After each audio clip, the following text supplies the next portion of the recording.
या आप इसको आप इंटरनेट के साथ कनेक्ट कर सकते हैं। जैसे ही आप फिनिश को क्लिक करेंगे आपका जो डिवाइस है वो रीस्टार्ट हो जाएगी। रीस्टार्ट होने के बाद दोबारा आपके फर्दर सेटिंग्स आप कर सकेंगे।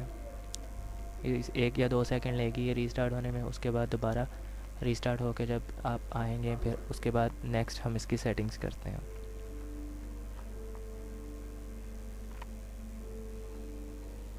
जी जी, आप देख सकते हैं कि ऑपरेशन मोड में इसके स्टेटस में देख सकते हैं ऑपरेशन मोड जो है इसका एक्सेस पॉइंट है।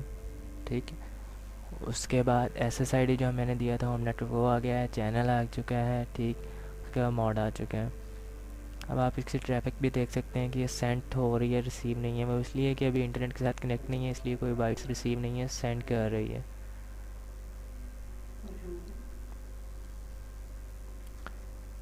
अब हम इसके जो हमारे पास हमारा नेक्स्ट स्टेप होगा, अब हम चेक करते हैं कि हमारी जो डिवाइस है वो वाकई कवरेज दे रही है। ठीक कॉन्फ़िगर होगी तो मैं आज देख सकते हैं आपकी ये होम नेटवर्क की दे रही है। ऑलरेडी वो 17 नेट कनेक्ट जो है वो मेरी ऑलरेडी चल रही है, इसलिए वो पहले से होम नेटवर्क मैंने आपको दिखा दिया। नेक्स्ट आप आएंगे G network operating network settings में आएंगे आप। नेटवर्क में आपने जो है आईपी एड्रेस उसका एंड वाला जो है चेंज कर देना है। 254 को चेंज कर देना है ताकि जो है आपका आईपी एड्रेस चेंज हो जाए और किसी और डिवाइस के साथ मैच ना हो, कन्फ्लिक्ट ना हो आईपी एड्रेस के दरमियान। मैं यहाँ पे इसको चेंज कर रहा हूँ, 256 कर देता हूँ। कुछ भी लिख सकते हैं आप यहाँ पर।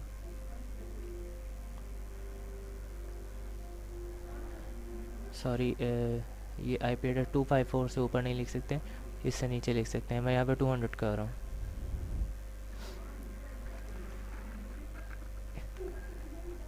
इसको सेव कर दें। डिवाइस दोबारा आपकी जो है वो रीस्टार्ट हो जाएगी। 1 या 2 सेकंड लेगी रीस्टार्ट होने में। उसके बाद दोबारा जब हम आएंगे दोबारा से हम इसकी सेटिंग्स नेक्स्ट फर्दर इसकी सेटिंग्स करते हैं।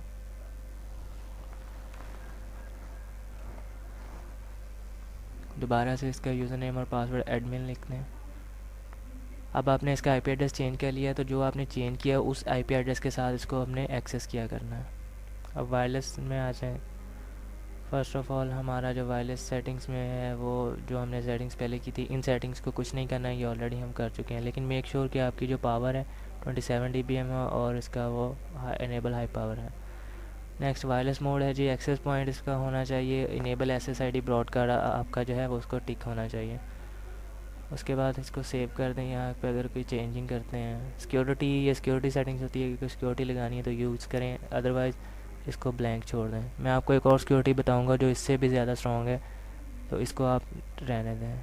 वो मैक फ़िल्टरिंग ये होती है कि अगर आप किसी कंप्यूटर को आप चाहते हैं कि ये मेरे नेटवर्क के साथ अटैच हो तो उसी को ये अटैच करेगा, अदरवाइज़ किसी और को अटैच नहीं करेगा। इसलिए आप मैक फ़िल्टरिंग ज़्यादा बेटर होती है, क्योंकि इसमें आप इसकी सेटिंग्स में आपको बता देता हूँ कि इसकी सेटिंग्स क्या हैं।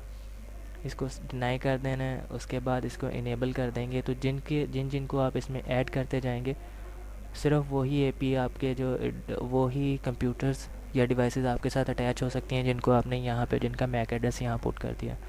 ऐड न्यू में जाके आप उनको ऐड कर सकते हैं। मैं इसकी अलहदा वीडियो बना के उसके अंदर आपको इसका कंप्लीट बताऊँगा कि मैक फ़िल्टरिंग को किस तरह से यूज़ करना है। नेक्स्ट वायरलेस स्टैटिस्टिक्स, इस फीचर में आपके पास वो डिवाइसेस शो करेगा जो कि आपके नेटवर्क के साथ उस वक्त कनेक्ट होंगी।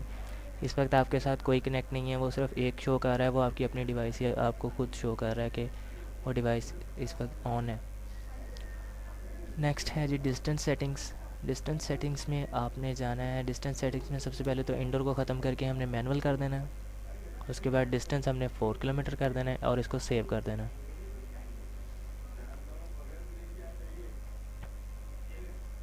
उसके बाद एंटीना अलाइनमेंट है। एंटीना अलाइनमेंट जब आप किसी के साथ अब जब उस वक्त शो करता है जब आप रिपीटर मोड पे यूज़ कर रहे हो इसको या क्लाइंट मोड पे, तो आप एंटीना की अलाइनमेंट करके देख सकते हैं कहाँ पे ज़्यादा सिग्नल्स बेटर आ रहे हैं।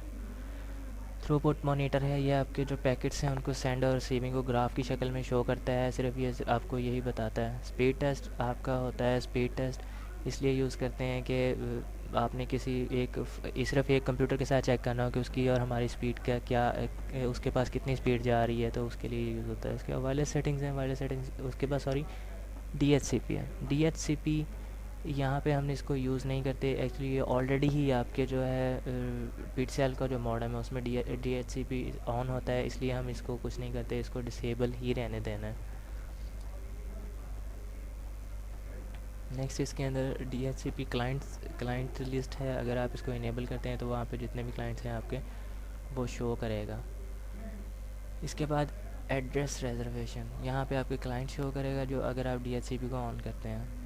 एड्रेस रिजर्वेशन, अब अगर आप किसी क्लाइंट को चाहते हैं कि उसको सिर्फ जो आप एड्रेस चाहें IP एड्रेस जो है वही मिले तो वही उसको मिलेगा। अगर आप यहाँ उसको रिज़र्व कर देंगे, उसका मैक एड्रेस पुट करना है और उसके अलावा उसके बाद जो है उसका फर्दर जो है उसकी सेटिंग कर देनी है। नेक्स्ट ही वायरलेस सेटिंग्स में आपने इन सब को अनचेक ही रहने देना है, और जो ये सेटिंग्स हैं इनको ऐसे ही रहने देना है, इनको कुछ नहीं करना।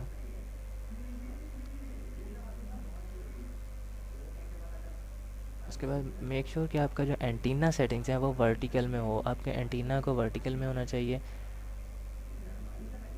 सिग्नल LED थ्रेशोल्ड जो है ये आपकी सिग्नल्स की पावर को, जो बाहर आपके LEDs लगी हैं, अगर यहाँ पे आप लिख दें कि इतने dBm पे ये लाइट ऑन हो जाए तो ये हो जाएगी। SNMP में हमने सेटिंग्स को कुछ नहीं करना, इनको भी ऐसे क्या ऐसे ही रहने देना। नेक्स्ट हमारे पास सेटिंग्स आ जाती हैं, सिस्टम टूल्स के फीचर्स आ जाते हैं। फर्मवेयर अपग्रेड अगर करना हो तो आप फर्मवेयर की फ़ाइल जो है TP-Link की वेबसाइट से डाउनलोड करें और उसको अपग्रेड कर सकते हैं यहाँ पर। उसके बाद हमारे पास नेक्स्ट जो आता है फर्मवेयर की फ़ाइल जो है आपके पास, आप यहाँ पे ब्राउज़ करके यहाँ पे लिखते हैं और अपना फर्मवेयर अपग्रेड कर सकते हैं अगर आपकी फर्मवेयर में कोई प्रॉब्लम आ जाए। नेक्स्ट आपके पास ऑप्शन जो है वो है सिस्टम सेटिंग, फैक्ट्री डिफ़ॉल्ट की। अगर आपके पासवर्ड भूल जाते हैं कुछ और आपके साथ प्रॉब्लम है तो आप यहाँ से फैक्ट्री डिफ़ॉल्ट उसको कर सकते हैं। ये आपके बैकअप के लिए होता है। अगर आपने बैकअप किसी अपनी सेटिंग्स का बनाया हुआ था, आप वहाँ पे उसका नाम लिखें और अपनी सेटिंग्स को दोबारा से बैकअप ले लें। मैं तो यही आपको रिकमेंड करूँगा आपकी सेटिंग करके इसका बैकअप ले लें, ताकि समटाइम्स ऐसा होता है कि आपकी सेटिंग्स जो होती हैं वो ख़राब हो जाती हैं, तो आप दोबारा से बैकअप ले सकते हैं यहाँ से। ठीक है।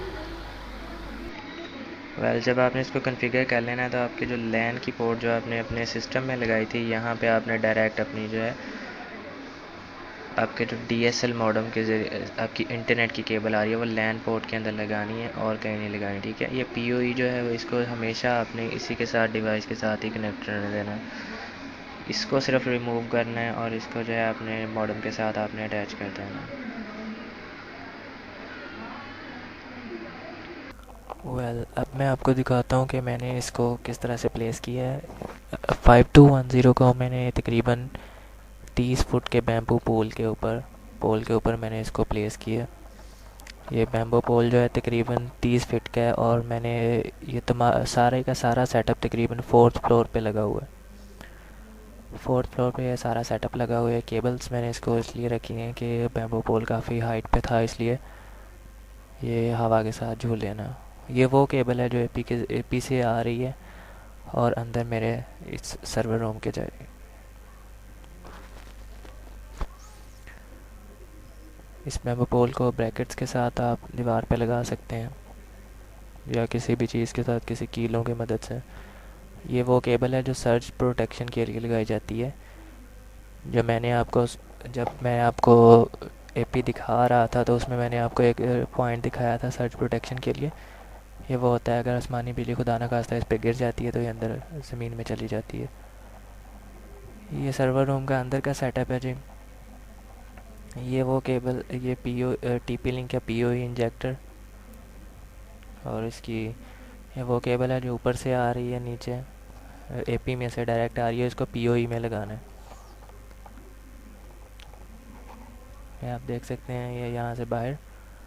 और ये वो केबल है लैन की केबल, जिसको आपने अब DSL में लगाने कॉन्फ़िगर करने के बाद जब आपने इसको दोबारा कर कॉन्फ़िगर करना हो तो इसी केबल को DSL मॉडम से निकाल के आपने कंप्यूटर में लगाना है। और ये वो इसकी पावर की केबल है जो इसके अडेप्टर में से आ रही है। और ये आपका जो DSL का मॉडम है ये वो रहा, और यही है तमाम छोटा सा सेटअप।